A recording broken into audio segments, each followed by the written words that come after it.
Alafu Mungu alifanya kazi. Mungu aliponituma hapa, huyo dada tukaenda kwake, kamwambia Mungu ananituma, kuna mahali kulikuwa na madhabahu mazito, kwa hivyo nataka kwenda kuweka madhabahu ya Mungu. Na nilikuwa nimeenda huduma wapi? Mombasa. Na kwa sababu nilikuwa katika programu niende huko, ilibidi nitoke usiku hata kama nilichelewa, mpaka nilienda huko. Kana nikaweka madhabahu, naona Mungu anafungua mbingu, anateremsha theluji, mapila. Kajenga madhabahu nikamaliza. Hai, kumbe wengine tuko nao hapa ni wale. Sio unanielewa? Yale madhabahu katika area ile ikafungua watu sana. Manake ni ya kiroho, haionekani. Hai, wakafuatwa pole pole. Mwaba mkiamini ushamdubeli. Kwanza ilikuwa kama siasa. Bele beke dada, mwashingilo tinu shamugosi, na mwawe mnuga na nyumaichi moka chenchi. Mwashingilo kibeke dada.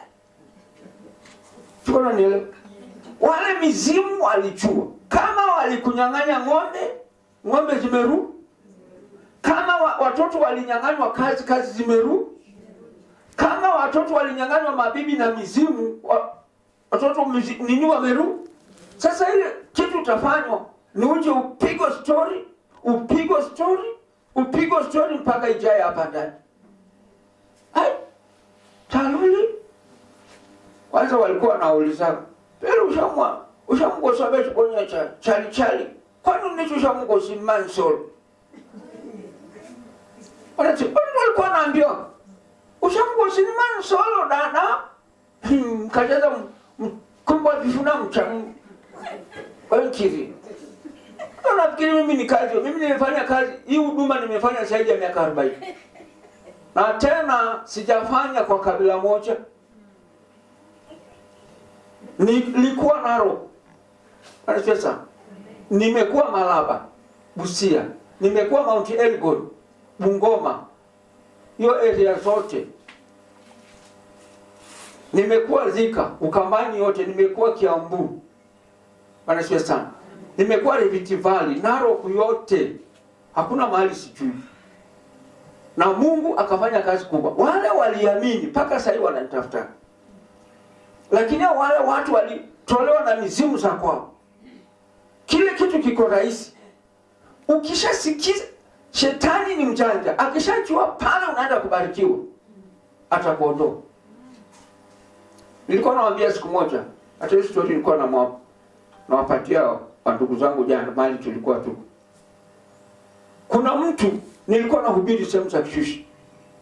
Mtu ameparalyze na mizimu za kwao. Na alikuwa amejaziwa passport na visa naenda South Africa. Kila kitu kushika zile makaratasi akapigwa na stroke. Hata kushika kalamu hivi hawezi. Bwana Yesu. Nikamfundisha neno na akapona kabisa. Sasa si dakika mengi. Mungu alishuka na akapona. Alipopona, hii hapo kwa nini? Atunienda lakini sasa bwana hii. Tabu si hunde dele kwa mkamanda na munenda yonko. Tabu bana. Tabu kwa posi nikanunua credit, nikampigia bibi akiwa Nairobi. Takumbe huyo bibi ni msichana yetu hapa. Halao mani kuneka kwa apostoli. Hatuna poa kabisa hata mkono ya goroka. Takwala gora bana. Iburiani ni shida ni mode kosana na beki balamba. Apostoli wasko wagora unienja mpaka kindu atabuna namkuka kama mzazi.